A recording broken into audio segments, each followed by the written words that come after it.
Question number 2 है हमारे पास Allama Iqbal Open University course code 248 का और असाइनमेंट इनकी है 1 और स्प्रिंग 2025 की।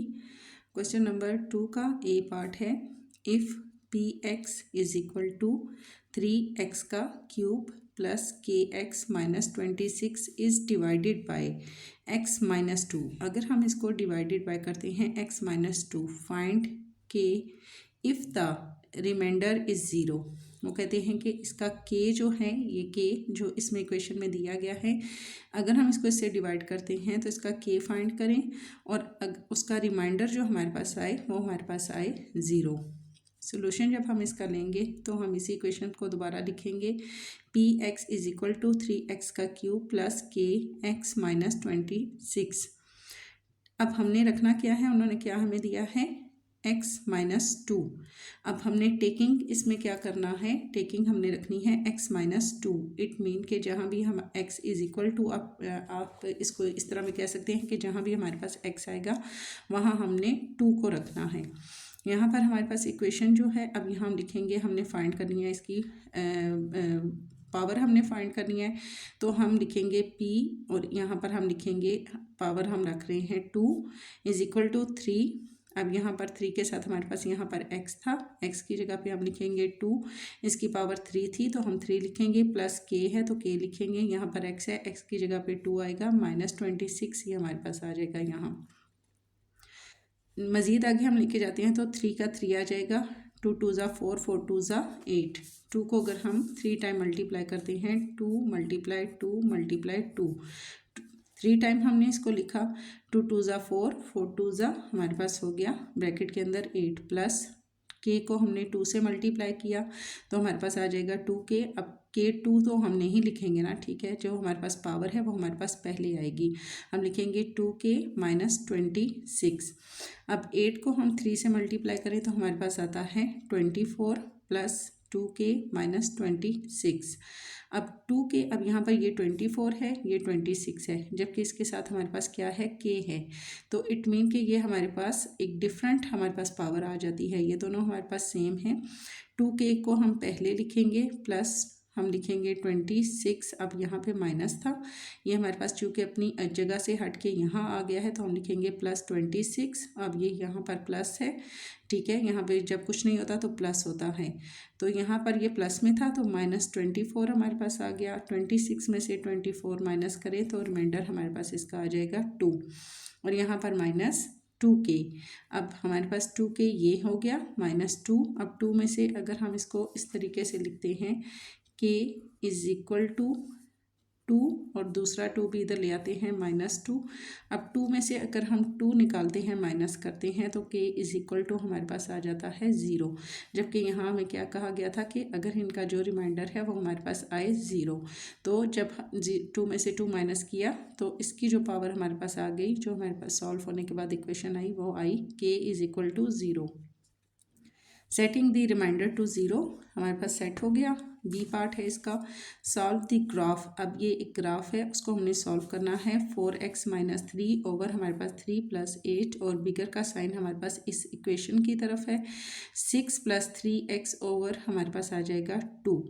यहाँ जब हम इसको सॉल्व करेंगे तो हम इसको पहले इक्वेशंस को दोबारा से यहाँ लिखेंगे। 4x माइनस 3 ओवर 3 प्लस 8 बिगर का साइन, 6 प्लस 3x ओवर हमारे पास आ जाएगा 2।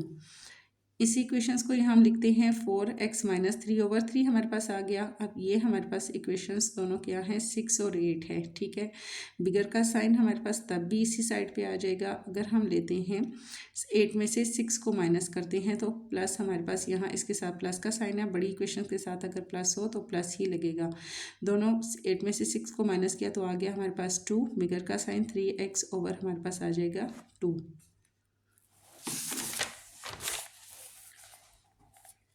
Multiply by 6। अब हमने आगे इसको क्या करना है, 6 से मल्टीप्लाई करना है। अब ये 6 हमने कहाँ से लिया है, ये इक्वेशन हम अपने पास से भी ले सकते हैं।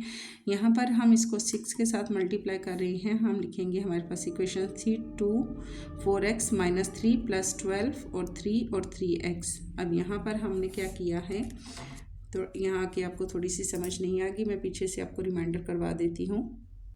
जो हम आगे इक्वेशन लिख रहे हैं वो हमने किस तरीके से लिखनी है। यहाँ हमने ओवर में ये दोनों हमारे पास इक्वेशन फ्रैक्शन में है, ठीक है। तो 2 को हम इसके साथ मल्टीप्लाई करेंगे, 3x को हम इस 3 के साथ लिखेंगे और यहाँ हमने जो 2 है इसकी जगह पे हमारे पास आ जाएगा 12 कैसे आएगा, जब हमने 6 लेना है तो हम यहाँ पर 6 2 हमारे पास क्या होता है 12 हो जाता है, ठीक है।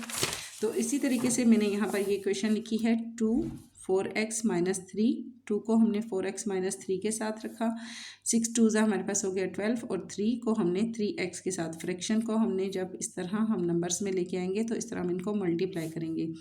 2 को 4 से मल्टीप्लाई किया, 2 4 हमारे पास हो गया 8x, 2 3 हमारे पास हो गया 6 माइनस का माइनस प्लस 12 हमारे पास आ गया बिगर का साइन, 3 3 हमारे पास हो गया 9x, ठीक है। देन हम आगे इसको लेके जाएंगे तो हमारे पास एक x की इक्वेशन यहाँ पर हमारे पास कौन सी है, 9x है 8x है और मिड में हमारे पास 12 और 6 है, प्लस माइनस हमारे पास हो गया माइनस, 12 में से 6 माइनस किया तो हमारे पास 6 आएगा, लेकिन इसके साथ प्लस का साइन क्यों आएगा, इसलिए कि 12 के साथ हमारे पास यहाँ पर प्लस था, 8x प्लस 6 हमारे पास आ जाएगा, 12 में से 6 के तो 6 आ गया और साथ प्लस का साइन, प्लस माइनस माइनस हुआ तो दोनों को हमने माइनस करना है, बिगर का साइन अभी भी कंटिन्यू इसी तरफ है, यहाँ पर 9x आ जाएगा। अब हम 6 को यहाँ पर रखेंगे, बिगर का साइन आ जाएगा 9x माइनस 8x हमारे पास है। अब हम दोनों x की दोनों इक्वेशंस को हमने इकट्ठा कर लिया, अब यहाँ हमारे पास आ जाएगा 8 के साथ प्लस था, यहाँ के 8 के साथ हमारे पास हो गया माइनस।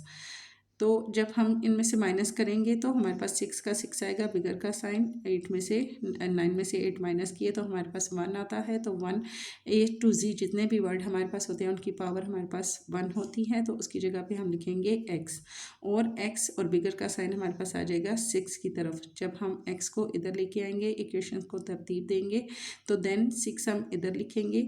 अब चूँकि x हमारे पास 1 है, 1 को कंसिडर कर रहा है तो यहाँ पर बिगर का साइन हमारे पास हो जाएगा 6 की तरफ। Graph on a number line, अब हमने जो ये इक्वेशन ग्राफ को सॉल्व किया है उसकी जो नंबर लाइन पे अगर हम इसको रिप्रेजेंट करते हैं तो हम एक लेंगे डॉट में, एक हमने लेनी है लाइन, ठीक है। हम इसको कह सकते हैं कि हम इसमें इतने नंबर लाइंस ले सकते हैं जितने हमारे पास नंबरिंग होगी। जैसे ये हमारे पास 6 है तो यहाँ हम इसको फिर काउंट भी करेंगे। यहाँ हमारे पास एक ग्राफ लेंगे, लाइन लेंगे, बेस लाइन हमने बनानी है, उसको डॉट की शक्ल में लेना है और यहाँ हम इसको रिप्रेजेंट करेंगे 5 6 और 7 से। हमारे पास क्या था 6 है, मिड में हम रखेंगे तो 5 6 और 7 को हमने इसमें नीचे हमने नंबर लिखने हैं और इसकी हमने नीचे डिटेल लिखनी है। An open circle eight 6, open circle हमारे पास जो है वो ये जो सर्कल है ये ओपन को जाहिर करता है 6 का। Indicated at 6 is not include in the solution, 6 जो है वो इनका सोल्यूशन नहीं है। The arrow to the left indicate all value less than 6, अब जो हमारे पास वैल्यू है लेफ़्ट साइड पे वो हमें वो तमाम था जो है वो 6 से कम की जो वैल्यूज़ है उनको शो कर रही है। अब चाहें तो ये लाइंस जो हैं इनके डॉट जो हैं इनको काउंट करके भी लिख सकते हैं। जब हम सर्कल लगाएं तो सर्कल से पीछे हमारे पास कम से कम 5 हमारे पास आने चाहिए, क्योंकि ये सर्कल 6 को रिप्रेजेंट कर रहा है। 1 2 3 4 एंड ये हमारे पास 5 है, तो एक की कमी है, एक मैं यहाँ लगा देती हूँ। मीन्स कि इस सर्कल से पहले हमारे पास जो है 5 हमारे पास डॉट होने चाहिए, ठीक है, और 6 पे आके हमने सर्कल बना देना है। तो फिर हमारे पास आएगा the arrow to the left indicate all value less than 6, इससे पीछे हमारे पास जो जितनी भी वैल्यूज़ हैं वो हमारे पास लेस देन 6 को रिप्रेजेंट करती हैं।